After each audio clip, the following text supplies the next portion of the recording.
Bonjour à toutes et à tous pour cette toute dernière vidéo depuis Cannes. On a vu donc beaucoup de films en 2 semaines et on va finir avec un film qui s'appelle All We Imagine As Light, qui est réalisé par Payal Kapadia. C'est son deuxième long métrage et son premier long métrage de fiction, donc c'est un peu un grand saut quand même. On avait découvert Toute une nuit sans savoir l'an dernier à la quinzaine des cinéastes. C'était il y a deux ou C'était il y a trois deux ans, ans, je crois. pardon. Oui, le film est sorti l'an dernier en salle, mais c'est vrai qu'il était présenté à Cannes il y a 2 ans. Ce film-ci raconte le destin croisé de deux personnages, deux colocataires à Mumbai. La première, Prabha, qui donc travaille en tant qu'infirmière à l'hôpital, et puis une jeune femme un peu plus jeune qui s'appelle Anu, et qui, elle, pour le coup, noue une relation un peu interdite en fait avec un musulman. Donc voilà, il y a la première moitié du film, on va dire, se passe dans les rues de Mumbai, et la deuxième moitié, on va voir les deux personnages se déplacer. C'est vraiment un film coupé en deux, dans une ville côtière où voilà, les choses vont un petit peu se régler, on va dire. Enfin voilà, il y a une série de non-dits. J'ai pas précisé d'ailleurs que Prabha, un peu en miroir d'Anu, en fait, est déjà mariée avec un homme qu'elle ne voit pas en fait depuis des années, qui travaille en Allemagne. Voilà, c'est une sous-intrigue un petit peu. C'était un mariage arrangé, Oui, elle le complètement. connaissait à peine quand Donc il y ils a sont toujours mariés. cette tension-là entre les deux. Qu'est-ce que tu as pensé du film Marin, toi qui as vu aussi, et moi aussi c'était le cas, Toute une nuit sans savoir? Ouais, bah, Toute une nuit sans savoir, c'était vraiment un film intéressant. Je me souviens, c'était une des meilleures surprises de la quinzaine cette année-là, parce que c'était soudain le surgissement d'un documentaire assez âpre en 16 mm, avec même beaucoup d'hybridation, de régimes d'image différents. Et c'était aussi un film très politique sur des luttes étudiantes en Inde. Et voilà, le film apportait vraiment quelque chose qu'on n'avait pas encore vu sur la croisette. Et là, c'est un peu c'est le premier film indien en compétition depuis 30 ans, je crois. Mais paradoxalement, ça ressemble quand même beaucoup à un film français, ce qu'il est en partie, puisqu'il est produit par des Français. Et c'est vrai que le film a cette espèce de qualité française de premier film, de scénario. Un peu de chronique assez douce autour de ces deux personnages, de personnages d'une sororité un petit peu en Inde. Enfin voilà, là c'est en Inde, donc c'est quand même c'est pas un film français bien sûr, mais je veux dire, on pourrait imaginer ce type de scénario dans une campagne française par exemple. Donc il y a quand même quelque chose qui perd un peu en singularité par rapport à Toute une nuit sans savoir, sachant qu'aussi elle s'en tient ici quand même à un seul régime d'image, une manière de filmer quand même qui est constante même dans les deux parties du film. Mais voilà, le film m'intéresse.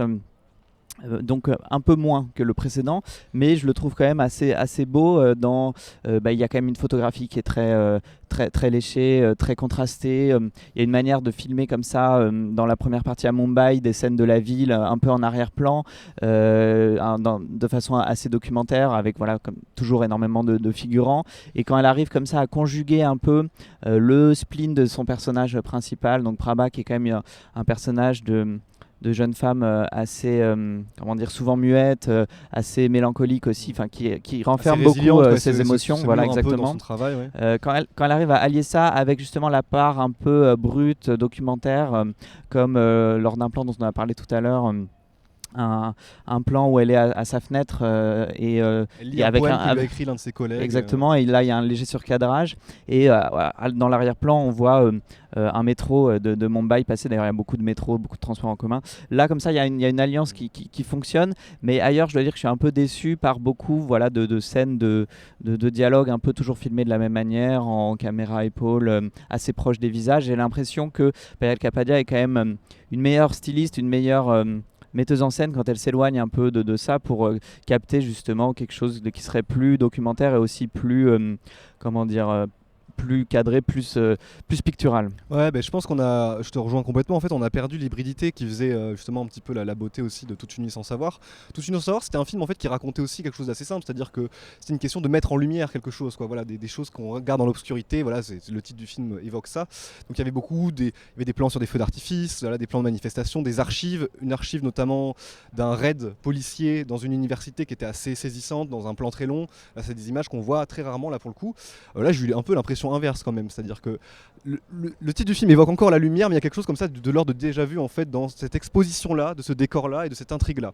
Alors je suis d'accord avec toi sur le fait que ça produit quand même des choses sur son filmage un petit peu changé, c'est-à-dire qu'elle va justement varier très légèrement entre des plans qui sont en fait des plans fixes en fait, un petit peu cadrés, presque photographiques en fait. Il y avait déjà des images photographiques dans le précédent, mais là voilà, il y a le plan que tu as évoqué notamment avec le train qui passe. En fait, c'est les lumières de l'intérieur du train qui font que ça, on a l'impression que ça rentre dans sa tête. En fait, il y a quelque chose comme ça d'assez beau.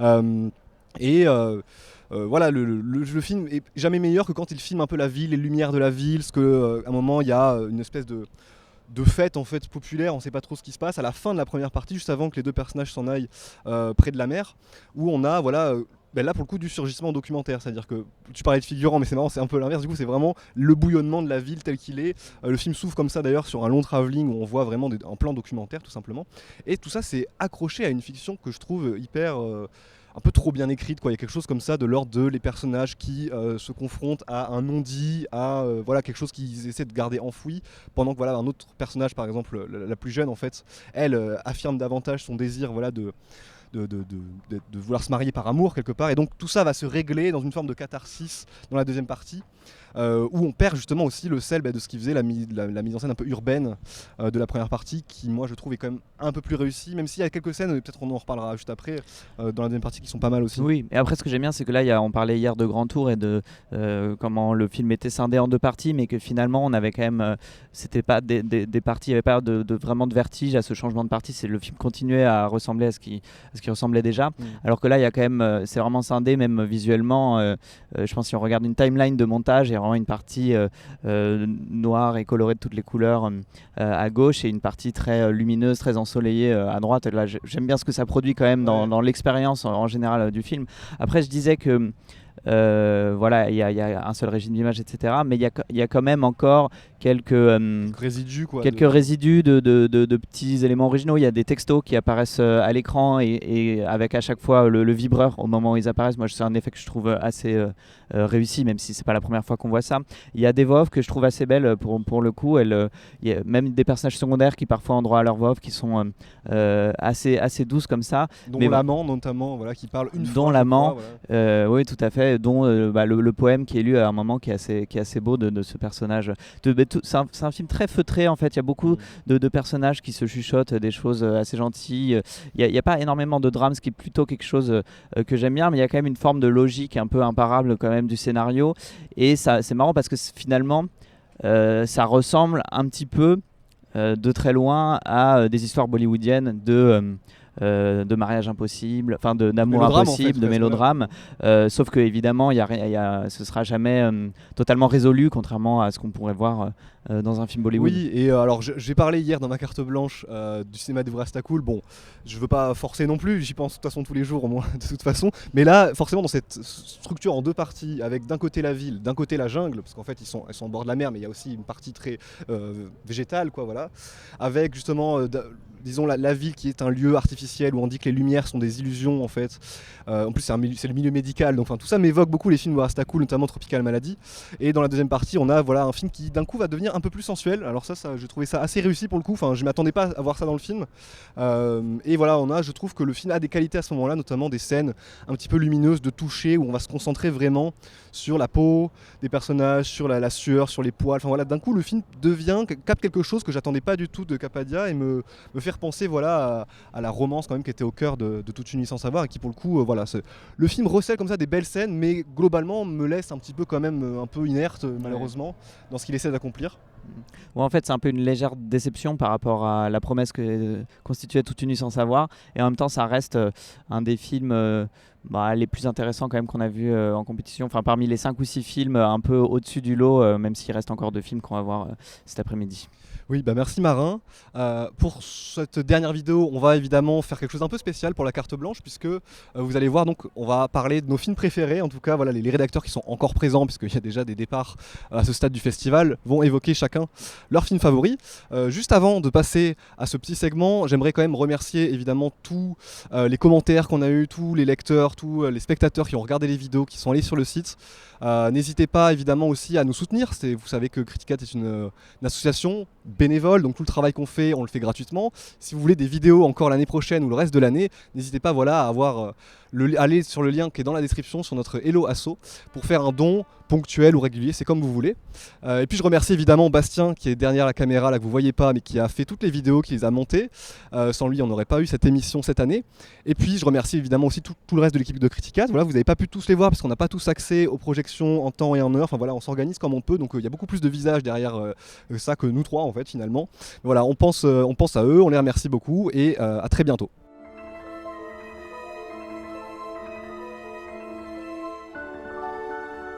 Alors cette année, j'ai l'impression qu'on aime tous un peu les mêmes films à la fois dans la compétition et dans les sections parallèles, mais qu'on a tous un peu un favori différent. Me concernant, c'est Megalopolis de Coppola qu'on a découvert en début de festival et qui moi n'a cessé de me travailler, de me hanter tout au long de ce festival.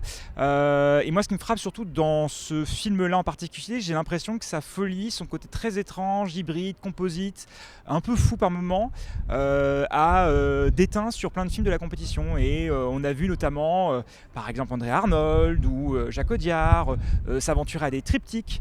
On a eu aussi l'impression de films qui étaient beaucoup plus audacieux dans leur rupture de tonalité, etc. Alors évidemment, il n'y a aucun film qui a dans cette veine-là, c'est aussi au niveau de Coppola, mais je trouve que vraiment, du début jusqu'à la fin, ça a donné une couleur au festival et qui lui a donné une forme d'étrangeté que personnellement je trouve assez stimulante. Alors moi, le film que j'ai préféré durant cette Kazan, c'est probablement Ifus de Carson Loon, qui est un premier film américain présenté à la Kazan des cinéastes et qui raconte le dernier match d'une équipe de baseball, donc c'est une équipe amatrice, et qui nous fait partager un peu la quiétude d'un dimanche après-midi au bord d'un terrain de sport comme ça.